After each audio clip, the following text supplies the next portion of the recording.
Good evening. This is Two Wolves, and it is also Quill and Embry. And we've had so many depressing stories lately. I want to do a story about life, living with wolves. This is only part of this video. I want to open with something beautiful, and this is Jim Ducher's website, http://www.livingwithwolves.org. This in itself would be a video. He and his wife have created a fantastic foundation. They have a place where you can watch wolves. They focus on the sawtooth pack. I'll come back to them. The story is also about one particular wolf. Okay. And that's it. Well, actually, I'm going to come over here first. And this is a wonderful story. I just want to do a story about life. This is an Oregon wolf who's been on quite a journey, quite a walkabout. And I find this story not only to be quite wonderful, but what an allegory, eh? As we talk about trying to find ways to overcome those things that seem to oppress us and that would imprison us on many dimensions. Well, there's so many that's a huge topic. But this is a story about a wolf who's actually learning how to evade TPTB. He's eluded satellites and he's creating his own life. He's learned how to evade and he's learned how to survive. And this is what we all need to do on one level or another. So I'm going to share it. Story by Jeff Barnard for the Associated Press in www.registerguard.com out of Eugene. Yesterday's story, Grants Pass. Oregon's famous wandering wolf was back on the grid Friday after escaping satellite surveillance for 5 straight days, allaying fears something might have happened to him. Is this not an allegory? Yes, it is. We don't want to be caught up in rollerball in the future. This wolf is teaching us how to avoid that. But OR7 eluded biologists trying to get a look at him up close and personal on Thursday in the wilds of Northern California, where he has been searching for a mate since last winter. Karen Kovacs of the California Department of Fish and Game said she and other biologists found a wolf track in the dirt when they went looking for OR7 in steep timbered country on the Plumas National Forest, but they did not pick him up on a radio tracking device or see any other sign of him. The area had abundant deer for him to prey on, she said. Whether or not he was in an area that satellites couldn't get a fix on him or his collar is starting to malfunction, we don't know, she said. But he is back online in western Plumas County. Officials, left an automated trail camera to see if they can get a picture of OR7, like the one taken by a hunter in Oregon last year. Though reports of wolf sightings come in regularly, there's been no hard evidence of any other wolves in California, Kovacs said. Meanwhile, a public hearing is scheduled for Wednesday in Sacramento, California, on whether to put gray wolves on the California State Endangered Species List. Conservation groups petitioned the California Fish and Wildlife Commission for the protection, but at least one rural county, Tehama, has formally opposed the idea. The biggest opposition to the restoration of wolf populations has come from ranchers fearful they will prey on livestock. But so far there have been no reports OR7 has attacked any. No, he's just looking for a mate. He's not going to attack the cattle. The gray wolf is a federally protected species in California. OR7 was born in northeastern Oregon as a member of the Imnaha pack and was captured and fitted with a tracking collar a year and a half ago. Darn. The GPS system sends daily signals to a satellite that plots his position, allowing biologists to follow his trek across Oregon into Northern California. The collars typically last about 2 years. The young wolf left his pack a year ago to find a mate and new territory. He is the first wolf known to roam into California since the last trapping of a wild wolf in 1924. Not long after he left, state wildlife authorities put a kill order out on his father and another member of the pack for killing cattle.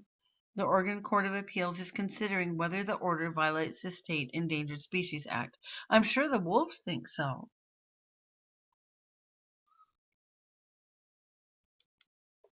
Now let's go to California, which is where this wolf is heading. And we can take some lessons from this guy. There's OR7 in the sagebrush. And this is from www.bakersfieldnow.com. This May 8, 2012 photo provided by the California Department of Fish and Game shows OR7, the Oregon wolf, who has trekked across 2 states looking for a mate on sagebrush and hillside in Modoc County, California. AP photo Richard Shin, California Department of Fish and Game.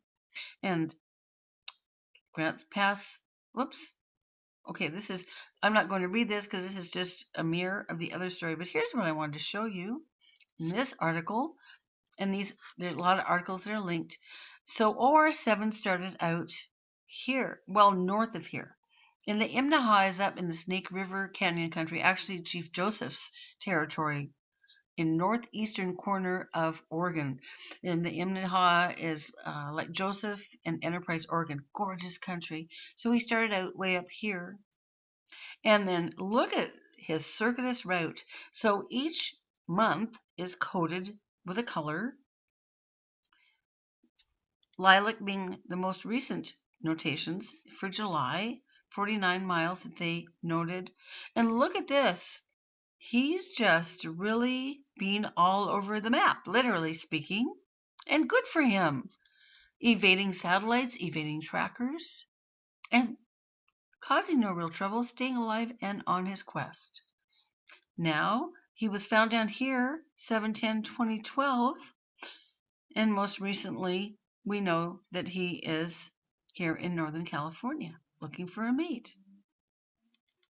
That's just fun.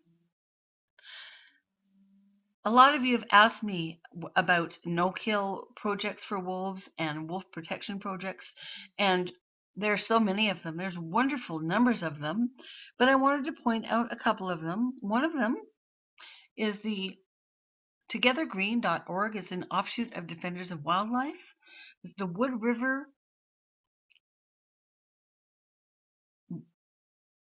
Wolf Project, sponsored by Defenders of Wildlife out of Boise in Blaine County. This is where I just left this county, which is beautiful.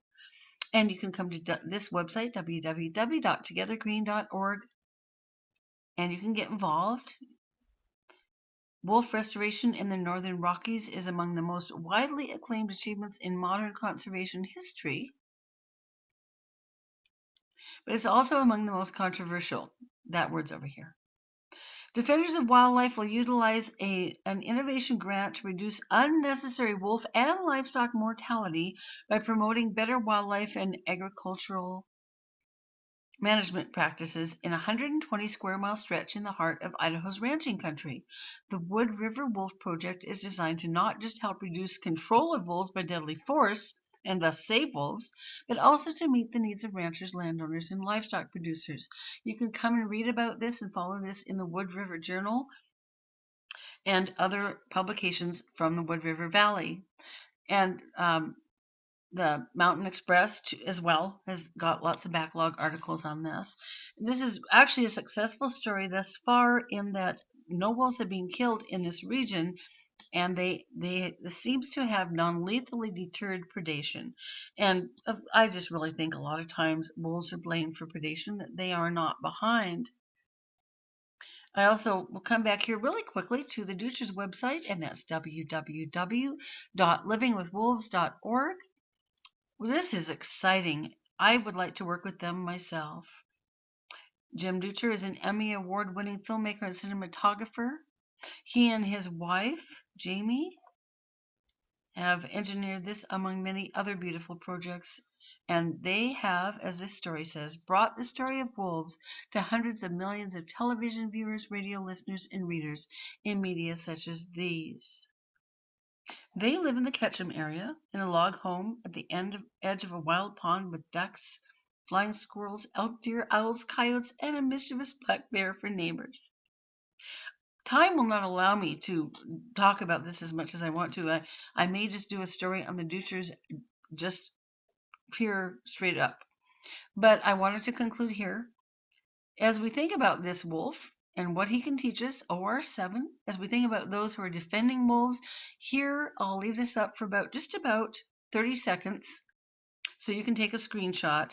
These are some of the organizations in Idaho, just that I know of, who are involved in protecting, defending, and advocating for wolves and all of Creator's four-footeds. togethergreen.org, that's Wood River Wolf Project. Jim's website, Jim and Jamie's website, livingwithwolves.org. Defenders of Wildlife Boise office is heavily involved in protecting wolves and wolf education. It's their website. This fascinating website. I'm going to be doing a story on these guys. BuffaloGirlsProduction.com. Idaho natives, they have a lot to talk about in regarding what the Nez Perce in northern Idaho have done in terms of wolf reintroduction and also reintroduction of Appaloosa horses, many other proactive things. Very powerful people. There's also www.wolfcenter.org. This is the Wolf Recovery Center in Winchester, Idaho. It is associated with the Nez Perce. I'll see what I can do about following up on this if there's time. And then finally, in conclusion, Earthfire Institute is in eastern Idaho, the Teton area near the Wyoming border. I've talked about them before. They are all about holistically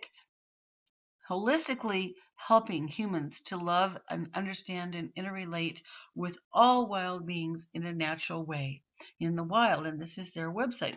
Okay, and this is Two Wolves Out. Thanks for watching.